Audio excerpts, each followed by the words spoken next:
Hello, Lee. Hello, Justin. Hello, people of the world. We're fine. We're a bit jet lagged. Absolutely. We've not been back from Los Angeles for long, but it's okay. Oh, the life of the jet setters, hey? I only get to say that once a year, sort of just in January, make it sound like we're always in Los Angeles, but it's not hanging true. out at the big rock star parties and stuff.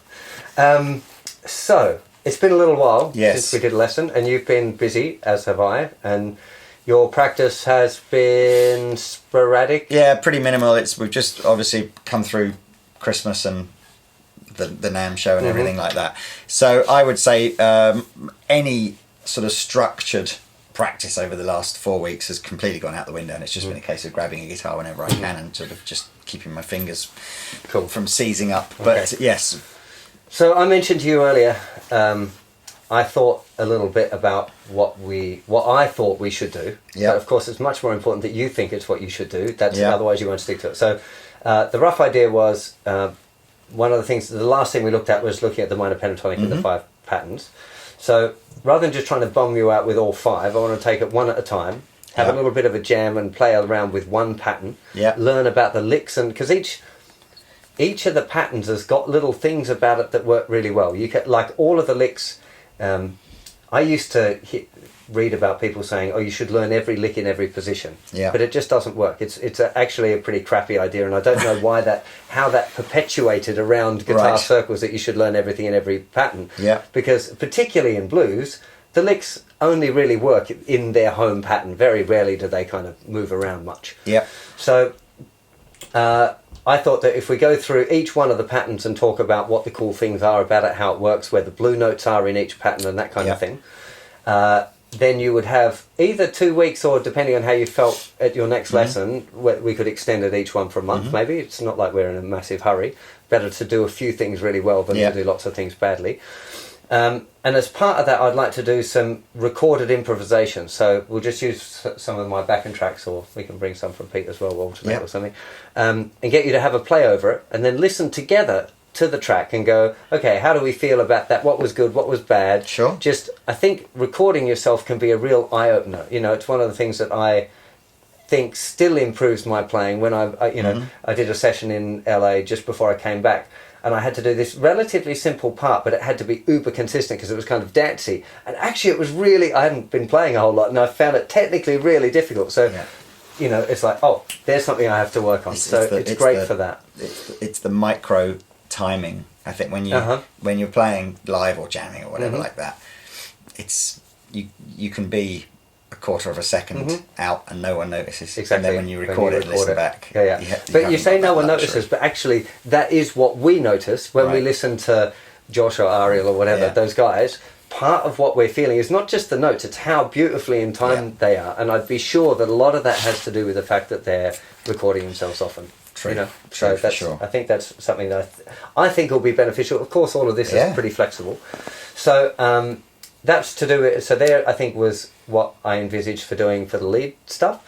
I think that'll lead us to doing more licks and perhaps resurrecting that kind of lick book idea and getting you to write them out, just so you're aware of where the licks live and all of that. But I thought as well, one of the things that when we had that little jam with Ariel, aside from it being a bit of a train wreck because none of us could hear each other, I was like, yeah, we should do a blues, partly because I wanted you to feel comfortable. But then I was like, well, actually, we should be comfortable with any of that other stuff. So, what were we saying? Yeah, so I wanted to start expanding on the jammy stuff and go like, what is a vamp? How does a vamp work? What does it mean? What are the vamps likely to be called? What are the common ones? How does it, and then just literally start jamming together, so that if you get the opportunity to jam with somebody who you really like, you don't feel nervous or whatever, because as soon as you feel a bit like, I'm not sure I can do this, I'd love to learn some of those kind of vampy kind of turnarounds and stuff like that, because everything is just a real standard 4/5 1/4/5 type. I mean, there's just there are so many. So we probably have what might be helpful is if we just sit down and go like, okay, who's the possibilities that you might have a jam with in the near future, what's the kind of amps that they play over, you know? I should just say that I got massively confused when I went to say 4-5-1 as opposed to 1-4-5. I'm getting completely. They're football formations, aren't they? And I'm sitting there going, yeah, it's the 4-4-2, obviously. Anyway, anyone into football will have some idea what I'm talking about. You big on football? I quite like football. Yeah, I do. I know, but we're all. Oh, fair enough. So I wouldn't even clock that, but yeah, a 4-5-1 or a 1-4-5 or whatever combination. It is. It's a 1-4-5. 4-5-1 is a football formation, and 1-4-5 is a blues shuffle. But anyway, it's all good. So, and then the other thing was to chat about the other two kind of elements to it is the notes on the neck, which I'm not sure if that's progressing. Last time we checked in, it was actually going. I wouldn't say I've done any real kind of like heavy practice on it, but but the stuff that I picked up from, you know, when I was focusing on it, kind of is still relatively. So there's one. If there was one, knowing the notes on the fretboard becomes a bigger and bigger deal the more around the neck you travel. So as we start looking at the other patterns, if you know, like these licks where you had this stuff, and you know that was C to C sharp.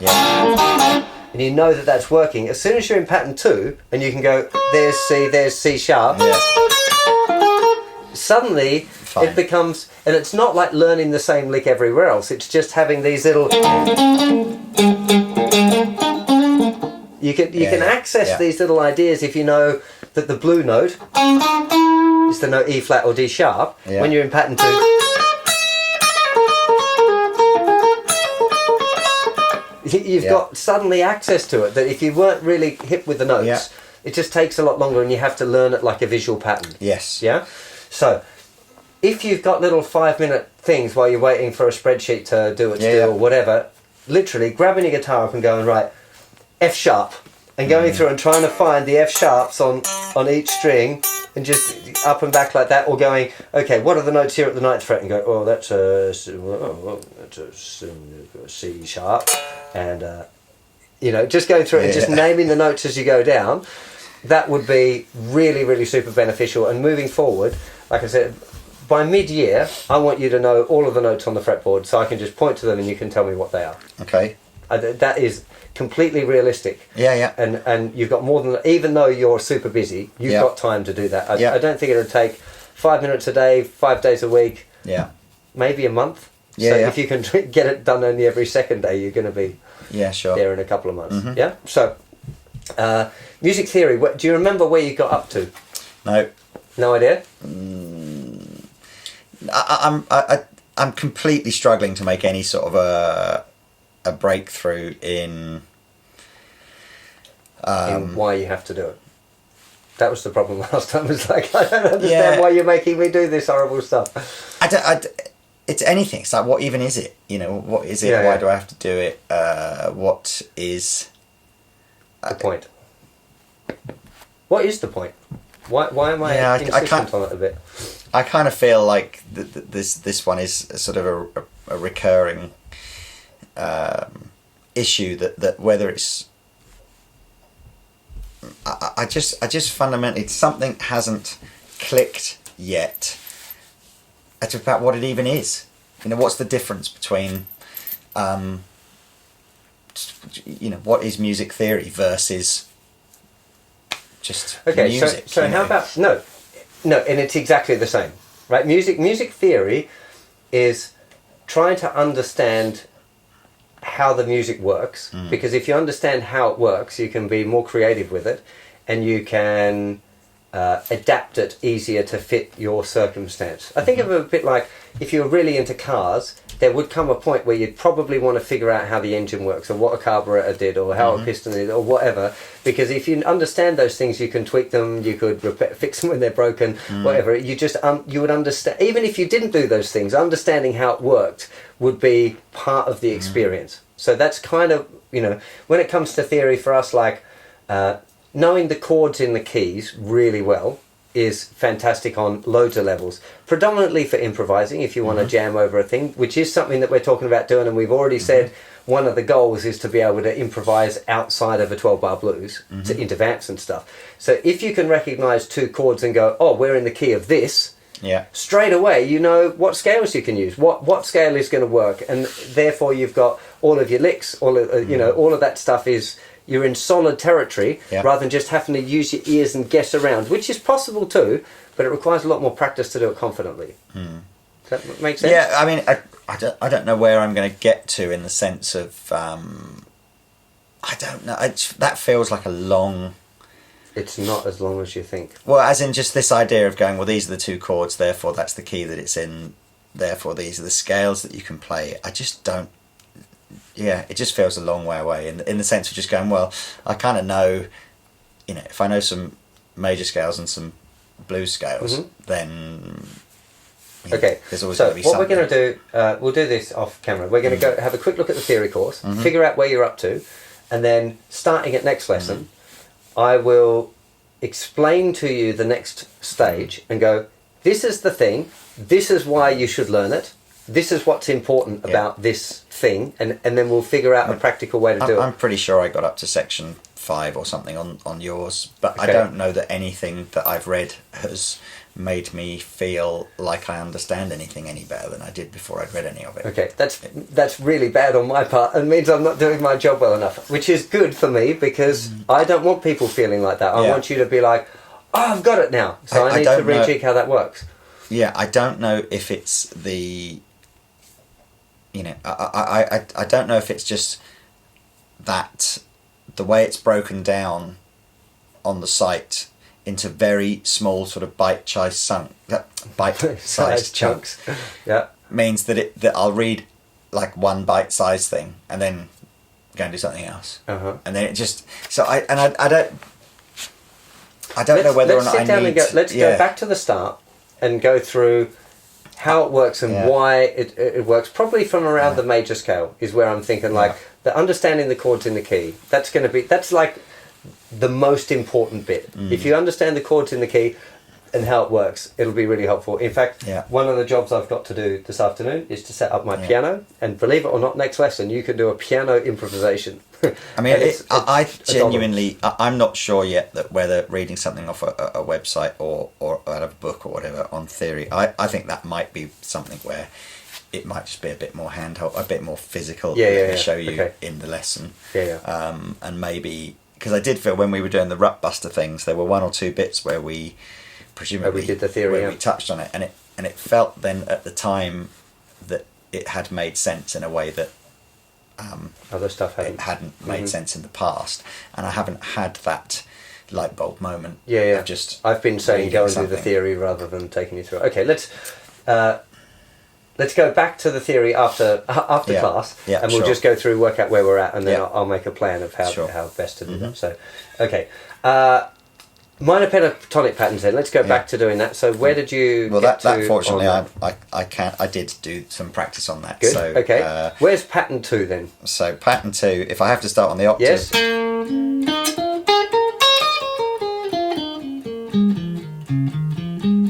Dude, you got it. Okay. So we're just going to stay there. Okay. We're going to have a little bit of a chat and a look-see at pattern 2 and how it works. So what notes can you bend on pattern 2?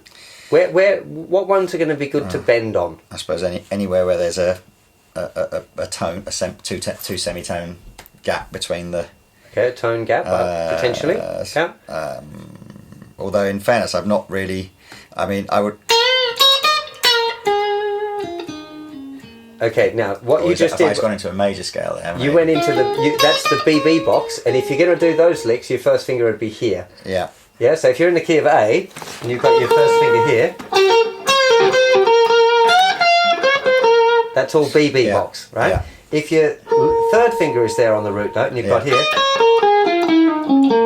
this note is the root note. Yeah. So it's even bending it a tone up to here, you can do it, but you're passing through this note, which is a little bit of a wonky one. So if your bending is not like bang on, it's a risky one to bend. Right, okay. So in this pattern, this note is a great note to bend. It's the founding father lick of one of the. That is the Albert King. that is Albert King all over, Yeah. and that influenced Stevie Ray Vaughan, Eric Clapton, and everyone else. So you hear that lick, it's almost like the or and or something. It's a really, really common blues word. So yeah, bending that note is great. Yeah. Also staying aware that you've got your blue note here, which is the blue tone or whatever you want to call it, the flat 5. Here. So here you could also bend a semitone. Yeah, you can get a lot of mileage out of that one note. That's a great one. Okay, this note. So just going back to the, because obviously, if we're in A, that is an acceptable note. That one. So you're saying that the bend from here, it's just trying to avoid that. That would sort of, what we're trying to do is you're saying it's passing through this note. No, is the weird if one. you're hitting this Oh, one. sorry, this one. Oh, of course, because I've got to get to there, haven't I? Exactly. Yeah. You can bend it a tone up to this note, which is not a bad note. It's the ninth. When we looked at our 6 and 9, we can add in.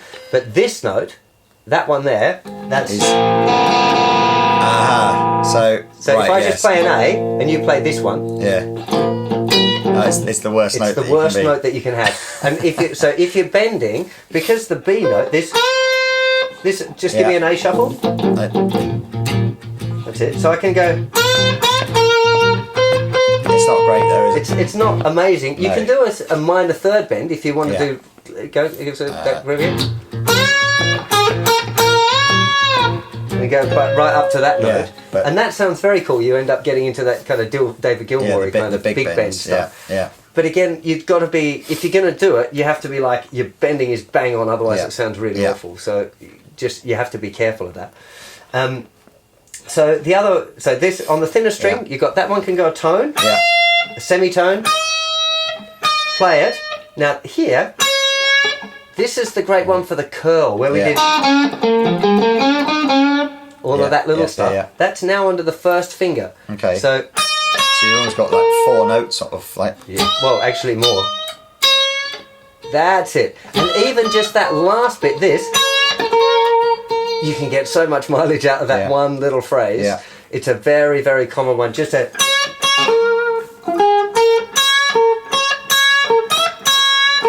You could get like a whole solo just from this little... that one little section, which is one of the things, again, that we're going to do in a second when we play with a backing track. If you can get into the idea of exploring this one little area of it, rather than trying to think like, oh, I'm playing pattern 2, I have to do all of this.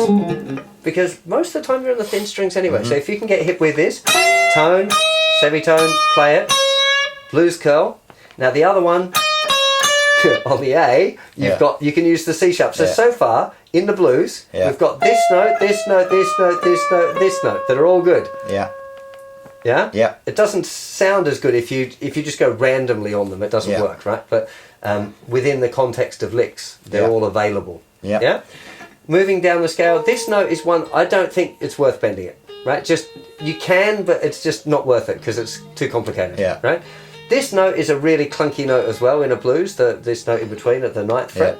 So that one's okay. Now, this one is actually a really good one to bend a tone, if you can do with your first finger. But it's very difficult, and again, like, because we do it here.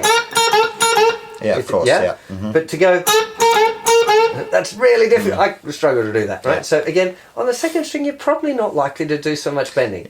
Thinner string, you can go crazy. Second string, maybe not so much. Okay? Onto this note. This is going to be a good one to bend. What's the next note up in the scale? That okay. One. So same problem again. Same problem again, but that one is nice to do a tone bend on. You get that 6, this.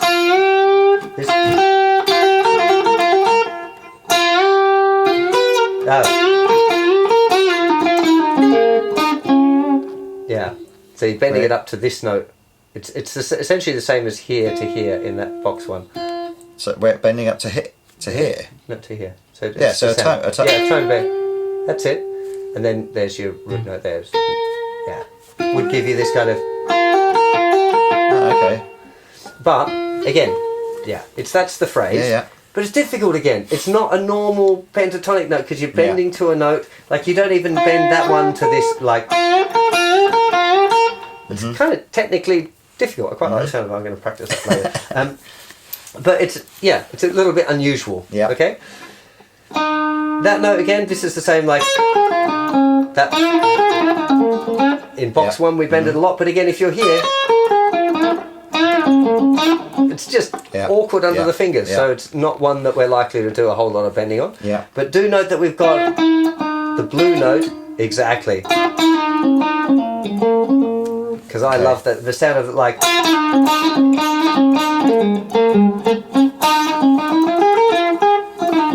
Especially because we've not got that much bending around, having that little chromatic thing can make it sound kind of hip. Yeah. I don't think I've spent any time in my entire life playing position 2. That's not true. That's not true. I think that I've always played position 1, but rather than I've always. So I suppose I am in position 2, but then I never go down to the D string or the A string in position. I just said it just a minute ago, like, don't think about it as being the whole one. Take a little bit, a useful bit, which is those thinnest 2 strings or thinnest 3 strings. That's where most of the time you would spend most of your soloing. You think even with a minor pentatonic, this one, you don't really play down there much. People might go to get out, like up from the bottom, but then they're up and away. You know, you don't. Generally speaking, if you're doing a solo, you don't want to be playing around on the thicker strings because they get in the way of the rhythm. Yeah. Yeah? Yeah. So, do you have any licks in pattern 2? Well, I mean, I suppose. Let's have a little lick? Good.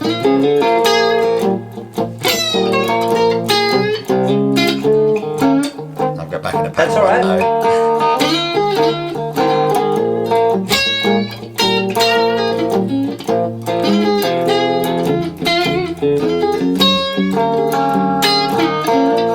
Excellent.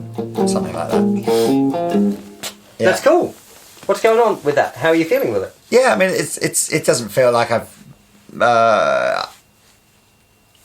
It's not necessarily anything. I think if anything, I'm recycling licks that I don't consciously think of as a position 2 lick. That's fine. But now, was it a problem going back into pattern 1? No, right? So when I'm saying you should practice in pattern 2, sometimes it's worth trying to force yourself to stay there to discover something new. Yeah. But in the real world, you want to get used to moving between pattern 1 and pattern 2 because a lot of your favourite licks are going to be living in pattern 1. It doesn't make sense to force yourself too much to be stuck in this pattern unless you're doing it consciously to try and find some new shit. I like that. What was that blue note one that you said something, was it that one? Yeah. And you were doing a nice sort of...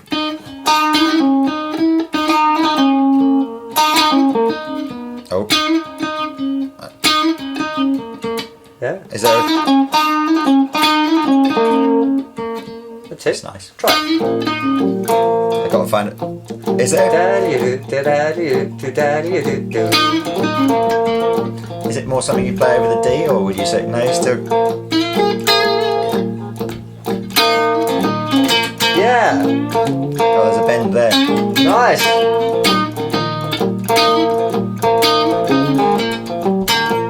Keep going.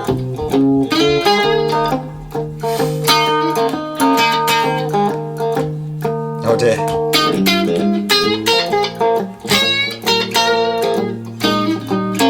Oh, I like that. Excellent. Okay, so I've got a new lick. No, but see, this is kind of a really nice way of doing it because that one's one that you just saw me do. But what you're going to do if you consciously try and explore the zone, you're going to find other ones. You're going to do it like you did with the bend. You went, oh, there's a bend there. Now, you would never have thought of doing that had you not have been stuck in front of me having to explore that pattern. And the more you do it, the more you're going to get comfortable with that area of the guitar. And instead of feeling like you can nip up into it and then back to pattern 1, I want you to be feeling hip with doing a whole solo in that area. Yeah. And then being able to transition up to pattern 3 and then pattern 4. And eventually just to be able to move wherever you feel like it and feel equally comfortable. I think the other... Saying that, you're always going to feel more comfortable in box 1 because we all do. Yeah, I mean, I think the other thing that I want to try and do... I mean, that little hammer on... What do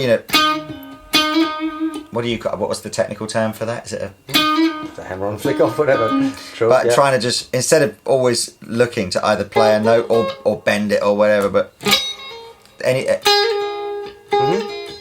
Well, that was one of your little things that you loved about Eric Clapton. Was Yeah, having and that still, that and I still thing. think that that's, you know, his signature thing. That, and he throws it in so many cool places, and I still don't throw it in at all the cool places. But We need to. You need to transcribe one of those. Yeah, I could you're do right. it for you. No, you're but totally I'd much right. rather you go. Yeah. Listen to any Eric Clapton Yeah. record that you like. Hear the lick. Yeah, As soon as and you hear work it, go. out. Oh, there's that lick that I want to learn. Yeah. And just sit down and learn it. And then I want you to show it to me and go. Here's the lick that I learned off Eric Clapton, and it doesn't matter the key. Don't worry about any of that stuff. Yeah. Just figure the notes out because it's not going to be hard. Yeah. It's going to be one note, a quick hammer on, and a quick flick off, and then Yeah. play one other note. Yeah, So it's not. You can totally do that. yeah, Yeah. So, task 1 this week: backing tracks. yeah, Pattern 2. yeah, Stick in the key of A for the first few days, but then afterwards Yeah. see if you can have a migrate to G or E Yeah. or whatever other common keys there are that you yeah. fancy having a bit of a. I guess it doesn't a really jig on. matter what the key the backing track's in. If No. it's a straightforward, Yes. if it's always a blues Exactly. backing track. It don't make any difference. Yeah. Yeah. So Yeah. that's thing one out of the way. You cool with that? Yeah. We'll talk more about licks next week. I want you to have a week of or a couple of weeks of exploring, seeing what you can see. We've talked Yeah. a bit about the bending thing. If you forget that stuff, it's in my Blues Lead Guitar 1 course. Toward the end of that on the website, you'll find if you go to pattern 2, it'll talk you through that same stuff, and as well if you want some extra food, there's a page of licks from pattern 2. So because learning the vocabulary is really the key thing here. Yeah. Learning the scale is not going to help you make music. Learning the Yeah. licks and stuff will. Yeah. Make sense? Yes, it does. Cool. So let's have a chat about a rhythm. Okay. So we're just sitting down Yes. and we're on the boss stand, yes. and Ariel and Pete say, let's do an A minor vamp. yes. And you go, what are they talking about? So what is it? What are we talking about? If we say, let's play a vamp in A minor, do you get what vamp is meaning? Not really. No. Okay, so a vamp was a thing that people played on quite often either before a tune or after a tune, like just basically one chord or two chords Right. that would repeat over and over again. It could be like intro music while okay. they're waiting for something to happen. Yeah. You would just use a little vamp as like everyone's ready, and then there'd be an eyebrow somewhere, Yeah. and everything would kick off. Okay. But it became a kind of a hip thing to improvise over as well, particularly if you don't want to be having to bother with a big arrangement or a heap of chords to solo over, and you just want something simple. Yeah. And it can literally be one chord, or it could be two chords. It could be a little riff that doesn't move. Yeah. Yeah. So if we're on A minor, and it just came about that we were going to Yeah. have a little jam on A minor. Now I'm playing it like that, but you could be playing it Yeah. whatever way you like. I'm happy with that form of an A minor. Okay. So, give me a vamp in A minor. We're about to have a jam. I mean, what is the? Is, Whatever you... Now, Okay. in an improvised sense, it could be... Or it could be...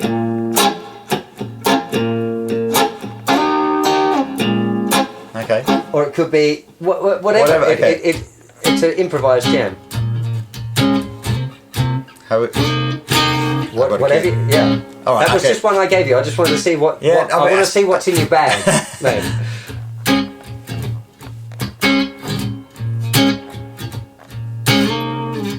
Good. Now, I'm just going to stop you there because something interesting happened. When you were first doing it and you were thinking about it, Yeah. you were very static and it didn't feel very nice. But when you relaxed and you had that groove, that foot started tapping, and the second you did it, the foot was going, it felt more relaxed. You were like, Yeah. oh yeah, I'm in the groove now. So do try and always capture that feeling of, and it only normally happens when you're feeling relaxed with it, which is Yeah. one of those things I want to jam with you enough Yeah. that you feel relaxed, confident, not, oh shit, confident. Right? So try and always get that feeling Yeah, back. yeah. Now, what was the second chord you played there? You played like an A minor and then you Just played a second to one. B minor. B minor. So what key are we in? Oh no, A minor, B minor, two minors together. Yeah. So is that E? Major, minor, minor. So it's the 2 and the 3. Yes. So it has to be G. Excellent. Okay. You're there. So that's one, again, a practical example. I have to do every time I have to do the sort of the major, minor, Dude, minor. You have to do it now, Major, but in a major, year's minor. time you won't. You'll Diminished. just know, because I will have quizzed you on Yeah. this stuff enough that Yeah. you go, you've got to keep it fresh at the Yeah. early stages. Eventually it'll sit in the memory where you can access Yeah. it all the time. But at this point, it's Yeah. normal to go, oh God, what's he doing? You know. Yeah. it's- Fine. So Okay. G major is the key if So you're first of all, doing. I'm going to have a play first, because I Okay. want to check your groove. The thing that I want you to be conscious of is trying to keep your time, not to rush ahead or fall behind, just Yeah. to try and get into a nice little relaxed groove. As far as I've seen before, or other times we've played together, you've been fine on that. I want you to get comfy with the idea. Yeah. Okay. So you just want me to just literally do that? Yeah. I just want you to play a little groove.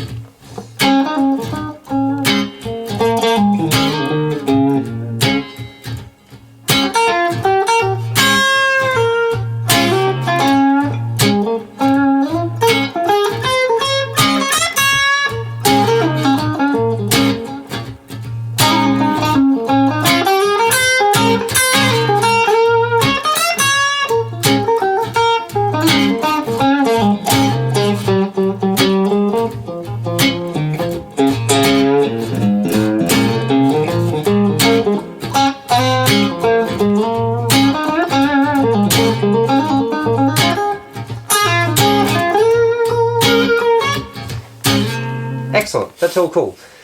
If somebody's taking a long solo, there's going to come points where you're going to have to feel the dynamic moving a little bit. Yeah. So one of the things that you'll find nice if we have a jam is being able to lift and bring it down again. I don't know. There's a little, somebody filmed that little boss jam that we did, Yeah. and there's a bit Ariel calls out because the boss goes to turn it on our body down. Ariel goes again, drop it down, and we all go stunk. Right. And it's your solo, and then Yeah. suddenly the openness of it means that you went from playing like lots of notes to like, oh, and you just played a couple of notes. It's so much. It gives you so much creative space if you can vary it. So even if you're locked into, you might be doing that for a bit, and then you go. Yeah. You need something, just that breaking it down and build it up. Yeah. So really trying to, something that you can again practice it at home, and it feels, a lot of people like, oh, I'm not going to practice just doing like some strumming thing at home. But actually, if you never practice it, when it comes to the real world to do it, it'll be a struggle. So if you imagine that you are having a jam again, in whatever situation with me or somebody else, if you envisage it, try and play a rhythm, something that you know, that you're comfortable with, and go, right, if I'm playing this and the guy's taking a solo for 2 minutes, am I going to play the same thing for 2 minutes? It's a bit boring, isn't it? So how can I vary it? Try and do it at home. Try and bring it right down, like it's going to go down this way, you know? And then it's right, the guy's getting excited, and you have to feel when they're doing it a bit. That you have to be listening to what they're playing to go, oh, he's really brought it down now. You know, a good tell is you start playing real quiet. If you're doing the solo and it's all. If I start doing that, that's your cue that I've got to bring it down now. Otherwise, you won't hear the dude. Yeah. So you're going to take a solo now. I'm going to do essentially the same thing, a kind of a minor vamp.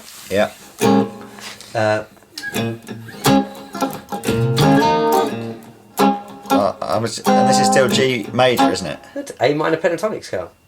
Why have we just gone from? Okay. Ooh, I don't know. Why have we just said that the song's in G? I thought you were playing an A, and I thought, but we just said the song's in G. Yeah. So G major scale doesn't. Well, G major scale is the parent of the harmony. That's where the chords have come from. But that's relative sort of E minor blues type thing, so it's not really going to work. A minor blues type thing. So let's kill that bird right away. So is it 'cause we're in minor? this relative major and minor thing is the E minor would be a kind of a classical minor, but in the blues the 2 chord is a much hipper minor. So in the key of G, the hipper one would be using G major scale over A minor. It creates this thing called A Dorian. The other one is E Aeolian. Still G major scale over both of those things, but they've got a very different sound. Is it? Okay. Right? I'm confused. So if that's not going to work over what we just were playing, though. Yeah. Is it? Yeah, totally. Okay, give me the vamp. Give me the vamp. I'm going to just do it just so you can, to keep it completely obvious.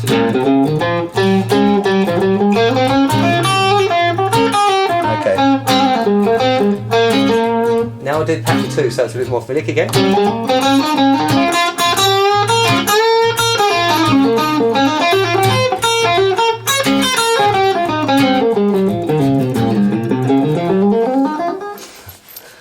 Fine. Where's the A minor blues thing then pentatonic come in relative to? Because I always thought if you're in G major, your other option is just to play a E blues, isn't it? But that had a really different kind of way more jazzy, odd vibe than A blues in that. So just explain to me again, where's the A blues thing relative to G? Okay. If a song's G major. So, this is our music theory land. This is why music theory land becomes... Because that's exactly what we're talking about now. Yes. We're going, why is this chord in this key? Yes. So, when we learned the chords in the key of G, we said that the chords in the key of G were G major, A minor, B minor, C major, D major, and E minor. Yeah. Okay? All of the notes in the G major scale sound good over all of those chords, or any one of those chords. Right? In fact, no, let's do these ones. Right? A minor pentatonic, but with these 2 notes added in at the 7th fret. Okay? So without the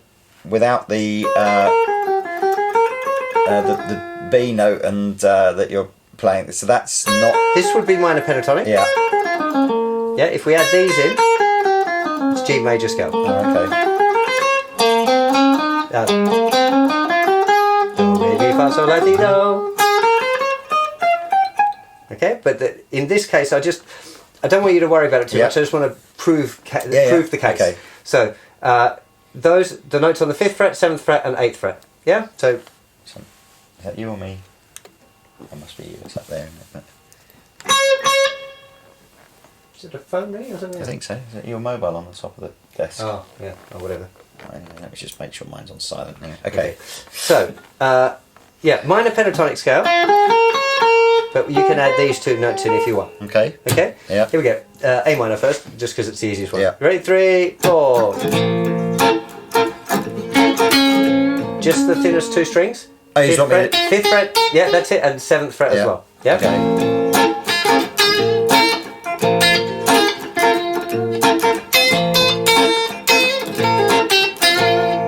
Keep going.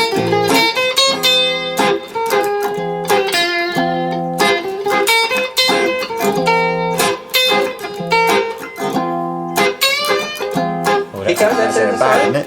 No?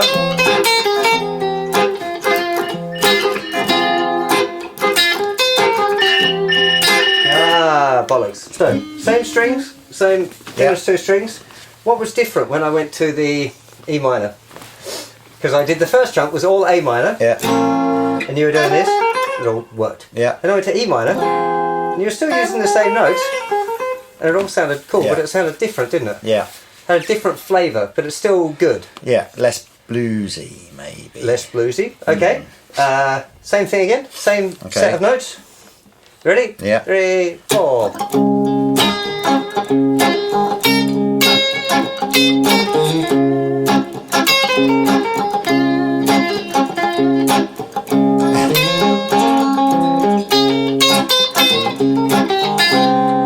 That one doesn't work anymore. Now what have you done? So that's just what standard aim blues. I can't put those. Yeah, that's it. That was playing over a C major chord. Right. The G major scale fits over all of those chords. Yeah. In any order or just one of them. When you play over just one of them, we give it a modal name. We can give it another name, but it doesn't. It's still just the same notes, but we try to define the character of each of those different sounds by giving it a name. So, like that one, and you went, "Oh, this note doesn't work." Right? Yeah. This sound. Just give me a C chord. Okay, just some sort of amp. That's it. Actually, it can work.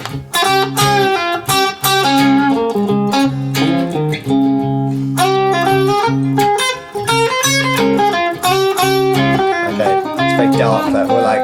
Okay, so this, this is the Lydian mode. Okay. And if you were playing like Joe Satriani or Steve Vai, the Lydian is their pet thing. Okay. A lot of those Satriani, that's that note again, that F sharp. That's the sound of the Lydian mode. Yeah? So what that means, when I say, we're playing the Lydian mode, I'm expressing I want something in that sound. Okay. And that is the fourth mode of G major scale. So it means that I know I'm playing G major scale notes over a C chord, but I don't want to think G anymore because it's obvious. This is a C riff. So I don't want to think about G because if I think about G, I'm going to target notes that are home in G. Yeah. I want to target the notes that are home in C. Okay. Right? Does that are you kind of with me?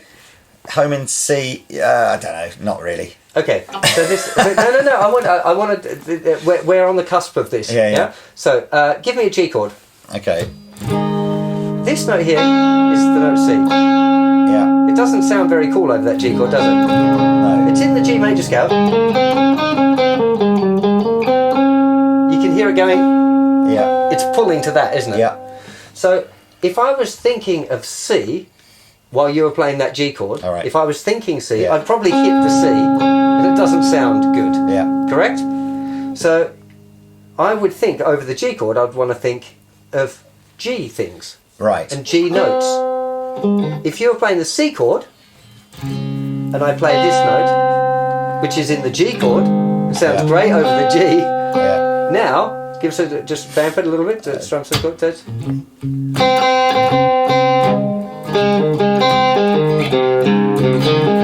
That's playing the G arpeggio, it just sounds wonky, doesn't it? Yeah. If I play the C,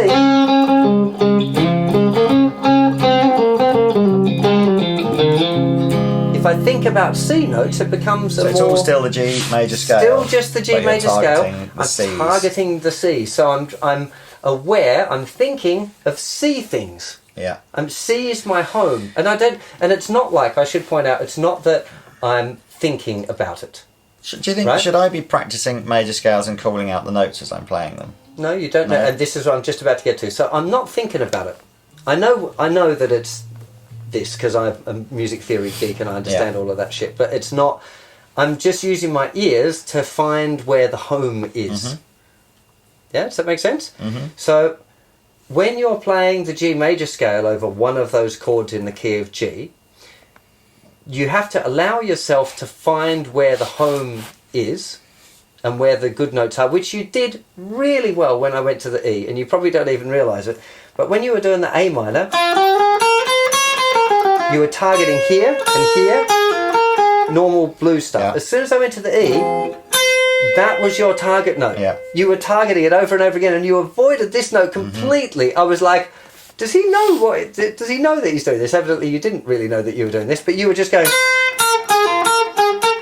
you kept on coming back to that note, because that note sounds great over the E minor. You can see it's even in the chord. Yeah. But I didn't have to tell you that. Your ears told you that.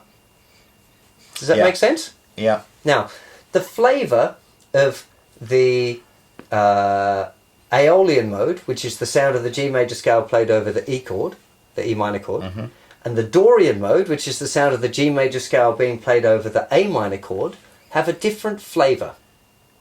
So whether it's Dorian or Aeolian or Lydian or whatever, it's the same scale. It's just the target notes. Yes, it's exactly the same notes. Right. Okay.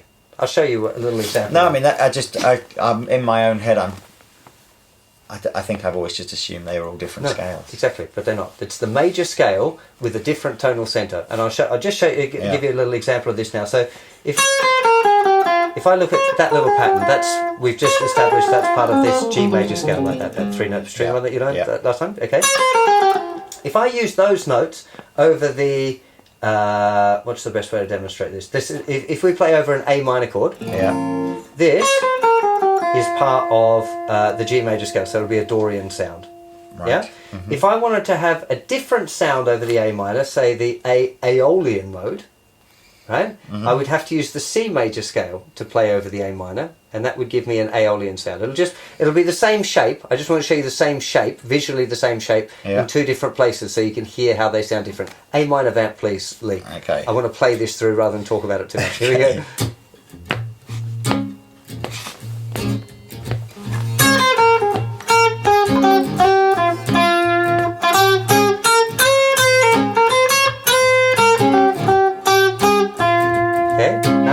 same shape, but in C major scale, which is this. Okay. Okay, same band.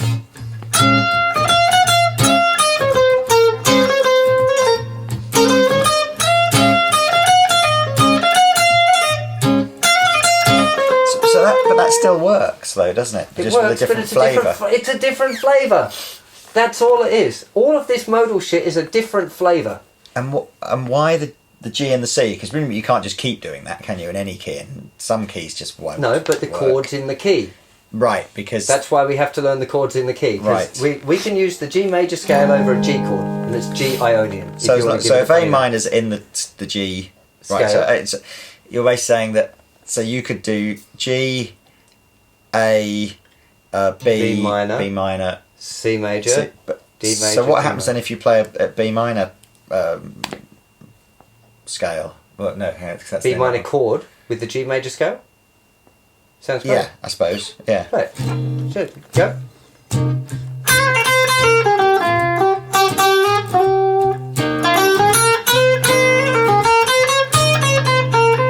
I can keep going, can I? You can, G, yeah, major.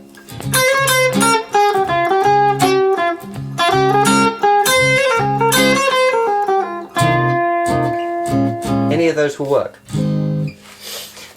Here's a fun one. Yeah. A minor chord. Yeah. Just A minor. That was chord 2 in the key of G. yes. It's also chord 3 of something else, isn't it? Well, If that was chord 3, F, yeah. of F. Okay, Yeah. play the A minor chord. I'll play an F okay. major scale. Oh,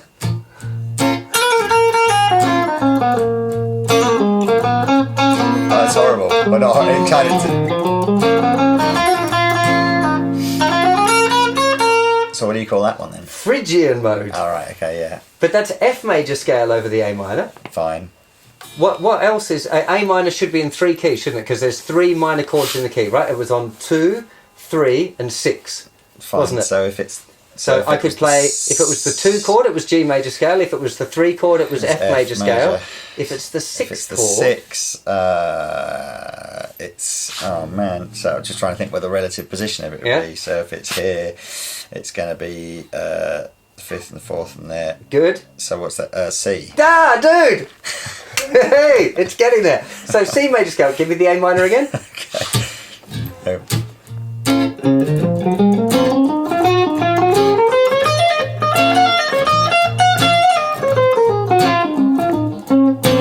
That sounds all right. Yeah. Isn't it? So that's the Aeolian mode. Right. That one where you said, "Oh, we're in G major scale." Isn't that E minor? That's that one. That's this flavour. It's called Aeolian, and it's not a very hip blues sound. To be Yeah. honest, it's used in minor keys. It would be used by bands like Metallica. It's very very minory. So if you were playing, I don't know, I can't remember the Fade to Black. This kind of sound. This is very very minory, and you would use an Aeolian over that sort of sound. Okay. In blues, the Dorian mode is the hit one. That's what Eric Clapton uses. Yeah. It's what Stevie Ray Vaughan. That is the sound. Yeah. So it's the major scale a tone below your key. So if you're in the key of C minor blues, what's a tone below C? B flat. Good. So you'd use B flat major scale over a C blues, and it'll sound killer. Every time you think back one tone, you get the Dorian mode, and it's going to work great. Say that bit again, so it just goes in. So whatever key you're in a blues, you can think back one tone, and that major scale will sound killer over the scale, blues. right. Yeah. So if we're in the key of D, Yes. what major scale could, if we're jamming a D blues, C. C major scale. Now, what's really important though, the most important element of all of this, because we've just launched straight into full-on mode shit, right? It wasn't the intention today, but it's just led us there, and it has been something that I can tell has irked you for some time, so I wanted to battle the demon while it was still fresh. The thing is, when I just said, oh, okay, in a D blues we can use the C major scale, the key thing is that you think in the key, not the scale. So if we're jamming a blues in D, you can use C major scale, but you can't think C. You have to, it's just where the pattern of the notes falls. What you have to be thinking of is the scale of the key of D. Can you just play like a D or whatever, but just so I can do it and see what it... Because if you're playing... So what you're saying... So if you're in A, and you can play the... You've got that 8, but you're also saying that I could essentially play a G major scale over. Okay, so if you go now, here's the thing: if you do this, look, if I do this, and you go, it's going to sound funky, right? Yeah. But remember, we did this one. Yeah. Can you see how they are the same notes, aren't they? This is the 6 and the 9. Remember, I taught you the minor pentatonic. And I said you can use the 6 and the 9. Yeah. If you add a pentatonic, has 5 notes, right? Penta, 5 notes. Major scales have 7 notes. So if you take a minor pentatonic and you add 2 notes, you end up with the major scale. So this is G major scale. Yeah. But you don't want to think G. No. You're thinking A minor. With extra notes. With extra notes. Yeah. But the longer term, the goal is that you can do that in every key. So look, let's say we're up here in box 2. Now, if I was playing box 2, I'm definitely going to be thinking of those Dorian sounds as well, because they're really hit. So I've got to find now, I know there's G major scale like this. But really, it's just minor pentatonic, but with that note and that note added in. So I might be going...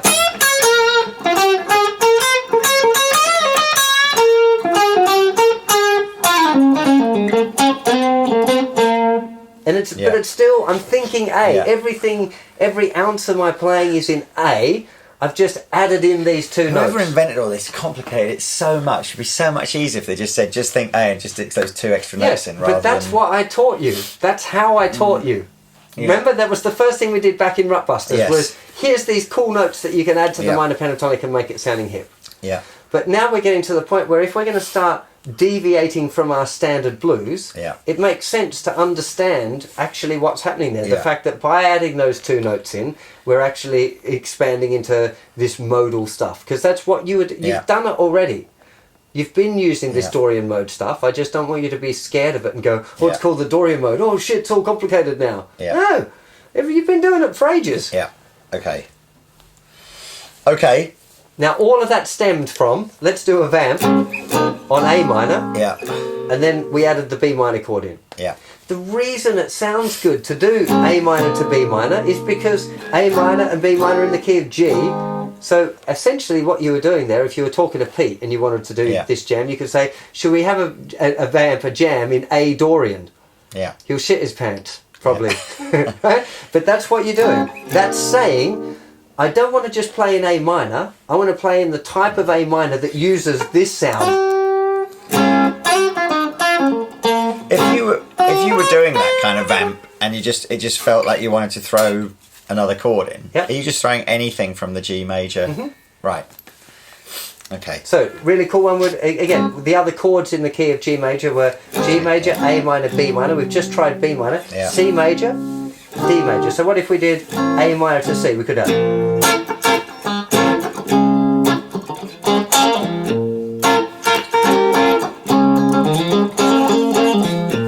or D major. Or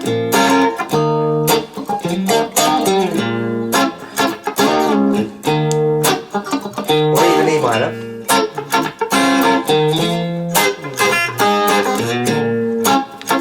Yeah. And it's all just still that same family. That would be A Dorian. Yeah. I'm all about A. A is the home, that's the tonal centre. If the bass player's going boom, boom, boom, it's going to be an A. Yeah. And if I deviate from it, I'm deviating to other chords in the key of G major. And then as long as you still keep playing that, it is as the other chords change, it's just the target notes within that become different. Exactly. Okay. Does that? Are we getting closer? Are we? It's just rubbish getting old because he's now just got to hope that I still remember all this tomorrow. That's the problem. Well, you've got it on video. You can watch it back. Yeah, that's true. It's a pretty big deal. Yeah. I've got to be honest. I found modes really, really, really difficult when I learned. I had. There was a music encyclopedia that I read first because I knew it was going to be something important. Frank Gambale's famous book, Modes No More Mystery, which actually left it as more of a mystery than it was at the beginning. That confused the life out of me. Lots of stuff did. The key for me was learning this Miles Davis song, So What, which was a Dorian mode song. And when I learned the solo, it's in D minor, the song. But I noticed that all of the notes, when I wrote it out in the dots, they were all in C major. And I was like, I've got it. It's the C major scale, but with and I started to notice that there were more Ds and Fs and As. The D minor notes were the ones that he was landing on and stuff. So I learned it in a practical sense, which is what I'm trying to kind of edge towards here. Okay. Yeah. So wow. That was a diversion and a half. Are you all right? Yes, no, it's fine. It's early and you've got jet lag. It is suddenly jet lag. thrown modes on you. Yes, that's fine. Thanks, man. It's fine. Yeah. Right. I'm scared of bumming you out with more stuff. I wanted to do the recording and stuff as well, but that's I think if we much. load anything else in. Okay. So your let's just clarify what you've got. Your homework for the next 2 weeks, right? Is pattern 2 of the minor pentatonic scale. Yeah. Exploring it over some backing tracks, A blues backing tracks. Yeah. And the second part, then we'll just leave it as 2-part at this time, is to work on jams, A minor vamp jam, where you're basically hanging around A minor. Yeah. But if you want to explore another chord, you can maybe look at those other ones from the key of G major. Yeah. If you get a chance to jam with Pete, you can talk about this A Dorian mode. Yeah. Say that, hey, me and Justin were jamming in A Dorian today, so if you got a few minutes, it'd be great to have a jam. You might find that, because Pete's got lovely grooves and vamps on, so you'll probably find by jamming with him when you're taking a solo, try and keep one ear out to what he's doing, because you might find that you can steal some rhythm licks. Yeah, for sure. Make sense? Right. And we'll really hit the recording part of next time. When we were in the NAMM show, we were talking, actually I think it was after that thing that we'd done with Ariel, and he was talking, and we were talking about all the stuff that he, like what kind of a guitar player did he think he was, and he just said, I just keep the shop, and that was I mean, obviously in a very professional sense, not obviously he's unbelievably good guitar, but I think in the very professional context, I think that was what he said, that was what he felt, what he added most to a band, was it's just like, keep it all together. Keep it all together. Keep the shop. And I just thought it's a brilliant little phrase of that, and it's almost it's a really underrated. Not underrated is the wrong word, but undervalued almost, because it's not all the super flash. But if you take it away, it's like that's. There was something I just read a quote, an Instagram quote this morning with Steve Gadd, I think it was, attributed to the drummer, which was something like the fills bring the flash, but it's the grooves that pay the bills. Or some, I've heard it. It's something licks for something for show and something for dough. Yeah, exactly. Okay. This was a slight variation on the same thing. I can't remember what it is. Something for show and something for dough. Exactly. But that's the thing. The thing that people love about jamming with somebody is when that they can hold down a groove, and that's why it's one of those things that was like. Yeah, I'm teaching Lee all of this fancy stuff, but we really need to work on just holding down a groove as well and being confident with that. Let's try and do a bit more of that next time I see you. So that absolutely. Right. But I'll let you get over your sudden unexpected adventure. Bit of jet lag, a little bit of a cold. Yeah, it's very cold in England at the moment. Not as cold as Chicago. I'm a bit annoyed at myself that I've gone down the whole modes thing, because that is like super. I'd almost rather we'd had that conversation though, and now we can park it for a bit, because I can kind of go, look, it's not some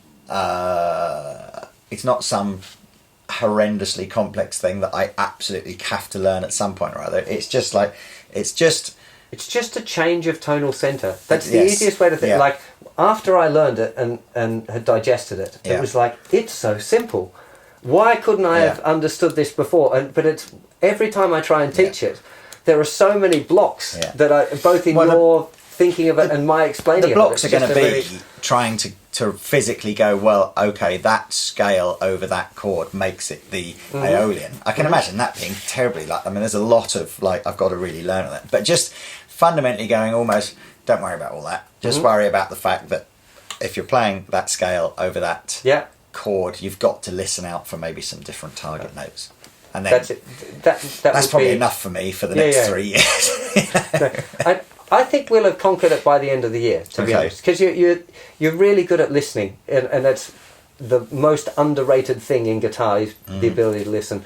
But the fact that when we first did that vamp and I went to the E minor and you immediately targeted the right note, your ear said to you, here's the note that sounds good now. The other one doesn't sound good anymore, because when you were playing the A minor, you were hitting that one all the time. It changed to the E and you moved to that one. So the fact that your ear is already recognising the shifts is most of the battle. Oh, well, a lot of people don't hear that. So I'd be surprised if by the end of the year you're not totally hit with me going, hey, let's have a G mixer Lydian vamp, and you going, oh yeah, let's go.